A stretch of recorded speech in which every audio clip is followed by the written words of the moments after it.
पंढरपूर तहसील कार्यालयातील पुरवठा विभागामध्ये 0 कर्मचारी अत्यंत मुजोर झालेले असून शासनाने एमपीसी मार्फत या ठिकाणी नियुक्त केलेले कर्मचाऱ्यांना सुद्धा ते काम करू देत नाहीत।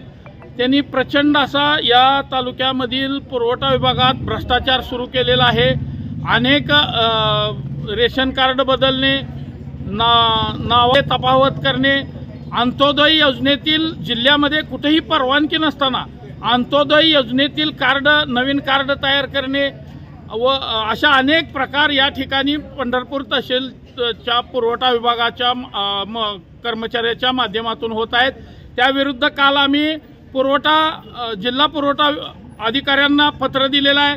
तसेच या राज्याचे अन्न व नागरी पुरवठा मंत्री छगनरावजी भुजबळ साहेब यांच्याकडे आम्ही तक्रार केलेली आहे, परंतु अनेक दिवसापासून तक्रार करून सुद्धा या ठिकाणचे पुरवठा अधिकारी 0 कर्मचाऱ्यांवरती शासनाच्या सर्व कागदपत्र हाताळणे, लॉग इन करणे असे प्रकार करत असून पुरवठा निरीक्षकांना सुद्धा ते लॉग इन देत नसल्याने हे मुजोर झालेले कर्मचारी यांना तात्काळ खाजगी कर्मचारी यांना तात्काळ या